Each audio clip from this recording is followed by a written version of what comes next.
Pardon? Are you doing a news piece? Just having a look at your cars now, really. Just saw his PC was idling up there, and I figured she was going to be coming out in a second. So, yeah, just waiting for... Oh, my days. Oh, so we got an inspector, a PC? Yeah. PC? Inspector. So we've got 4 police officers for a man with a camera. But sorry, it's quite intimidating, isn't it, having 4 people come out? There's private vehicles there as well as vehicles that are unmarked. Sure, I'm just wondering what your purpose but it's quite intimidating having 4 officers come out and accost somebody with a camera. You're here on police premises. Yeah, but like 4 people. We need to establish whether there's a security issue. Okay. So, do you want to talk to me about what you're here for? I've got no issue with you filming, but as I've said, there's private vehicles.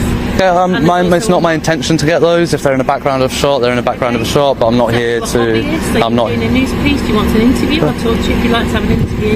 Not particularly. No, just want to have a look around. That's all. Just like to look around. I saw you obviously trying to walk around there. So I was just wondering. You should be careful with the information that you say like that, because I wasn't trying to walk around there at all. At the outset, an inspector approaches the auditor with 3 officers in tow, heading directly toward them.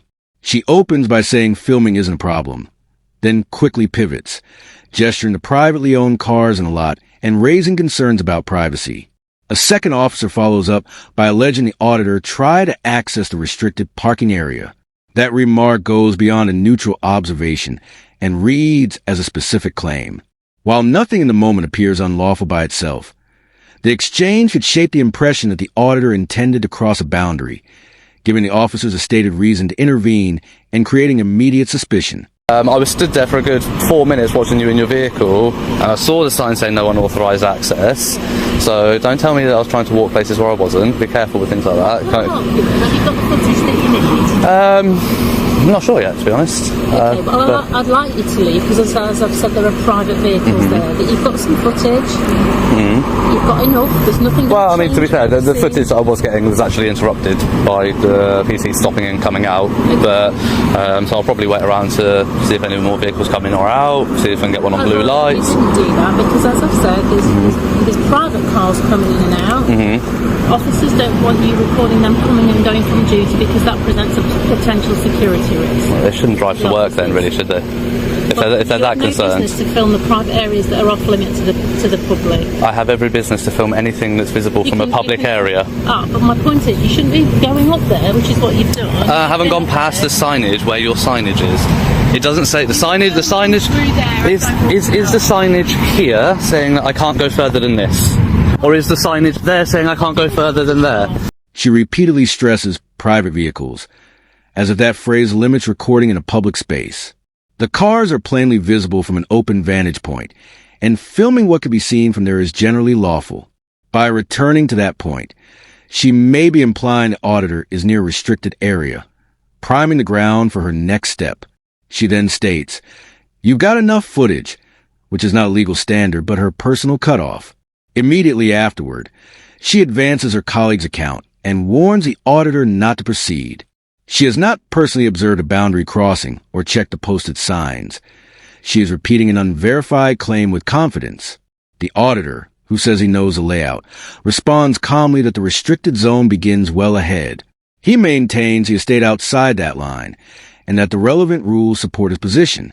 My personal use, public interest. Well, my personal vehicle is there, and I'm asking you, from me to you as a private individual, I'm not comfortable with you violating my personal space. It's not your personal space. It's my vehicle there, my private vehicle is there, and I'm not comfortable with you filming that. Well, if you hadn't announced that it was your private vehicle, nobody would ever have known. I'm telling you it is, so no, you are I'm doing asking now. you to stop. Yeah, well, I'm not going to. It's in a public area. In which case you'll have to be removed to prevent the breach of the peace, because you are. How am I breaching the peace? Do you know what the threshold is for breach of the peace? You already have enough footage, so I'm asking you to leave. Okay. You're creating these officers aren't able to get on with their policing I'm not stopping. The exchange takes a personal turn when the inspector mentions her own car in the lot and asks the auditor, as a private individual, not to film her personal space. The setting, however, is an official police parking area that's clearly visible from places the public can stand. Claims of personal space usually don't extend to property you don't control or keep out of public view. The auditor notes this calmly, while she continues to say she's uncomfortable with her vehicle being recorded. In effect, her comment draws attention to something that otherwise would have blended into the background.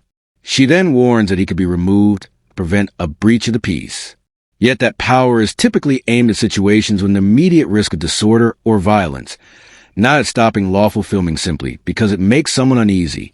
Individuals, as I was, getting on with a matter that's of concern to the community, and I've got an individual on police premises filming not only the police cars coming and going, but officers arriving for duty and leaving again. That causes me a concern. So you're working on conjecture there, because I have specifically said that is not my intention. I've said to you, you're causing me a concern. So Okay. I'd like you to leave. Well, you're concerned. Do you police by your feelings in this country, or do you police by what the law is? I'd like you to leave. Do you police by what? I'd like you to leave. Do you police by what the law is, or do you Sir, police I'm gonna by? get the officers to take you away, because you are not. Am I in a public place? There are officers having private conversations about cases in the backyard of the police station. Well, they shouldn't be. They shouldn't be having that conversation in that sort of place. But you shouldn't be there within the scope of being able I can to be. film there. Do you know you can film anything you can see from a public place in the UK? Okay. Is this a public place? This is a public place. There you go. So if I can you film are- it.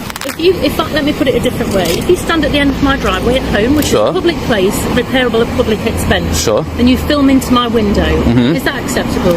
Is this your home? Do you live here? Do you sleep here? But these are private premises. Beyond this line here, you are filming from a public into a private space. Is that Okay. permitted? Yes. Hearing the auditor repeat that he's on public ground, the inspector tries a well-worn hypothetical.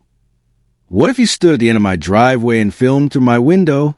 The comparison doesn't hold. Recording a private home can raise real privacy concerns, but this isn't a residence. It's a police workplace. The auditor cuts straight to the point. Do you live here? That question underscores a key legal distinction between domestic space and a public-facing facility. She follows by saying, this is private property. You're filming from public into private. That may be true about ownership, yet anything plainly visible from a lawful public vantage point can generally be recorded. The driveway analogy shifts the issue from a legal standard to a personal discomfort, and in doing so, muddies what is otherwise a straightforward point. Visibility from public space typically permits filming. Absolutely. Absolutely not. Of course it No. is. So you can stand on my road and film me in my home, can you? If your curtains are open, then legally, yes, I can. So if I continue to do it repeatedly, then you could potentially take action about harassment. But at this point, I've been here once only, to come and get some footage that I want to. Just footage for a couple of minutes and then you can leave. No, please. you don't put a time. You don't put a time limit I on do my put a rights. time limit on you, and I'm telling you. Do you know what now, Article 10 is of the Human Rights Act? You are causing me personally harassment and alarm by filming here. Go talk to the Lord Justice Bean about it. The police have a much higher threshold. To leave and then you're going to go. No, I'm not.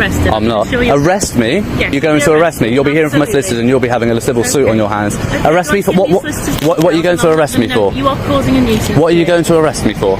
Either public nuisance or harassment. Public nuisance. Yeah. So under the new legislation that came with a public. So, And you've got your opportunity to film. So I'd like you to not film or certainly delete anything that has details of my personal vehicle or that of any of the police officers there, and then I want you to go. All right? you don't put a time limit on my rights. From getting on with No, the I'm exercising my rights here, and you don't put a time limit on that, Inspector. Inspector what? Blackwell? Thank you. No, are you all right with me? Yeah, go and do whatever you need to do. Yeah, see, I'm obviously not that much of a concern because you're allowing them to go about their business, yet you're threatening to arrest me. Tyrants here at Stamford. As the exchange winds down, the inspector delivers a final ultimatum. You've got 2 minutes, then you have to leave. When the auditor doesn't move, the warning escalates into a threat of arrest for public nuisance. But that charge has precise legal meaning. Since 2022, it applies only to situations causing significant harm or danger to the public. Standing in a lawful public spot with a camera doesn't meet that standard. The threat appears more about intimidation than law enforcement. Chief Inspector John Shield later weighs in, defending Inspector Blackwell's right to question the auditor. What he doesn't acknowledge is how far she went beyond basic questioning, making unfounded claims, using the personal space argument, threatening arrest, and miscasting lawful filming as a breach of the peace.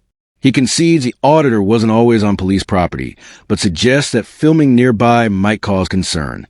That reasoning is flawed.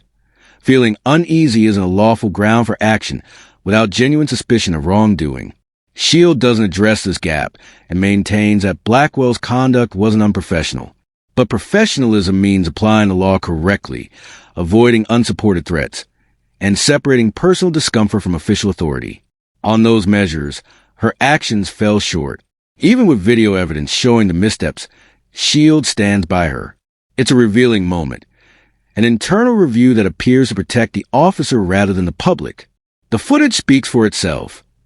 This was an overreach of authority, and the response from above only reinforces how rarely the system challenges its own. That wraps up today's report. For more in-depth coverage, follow along and support the channels bringing these stories to light.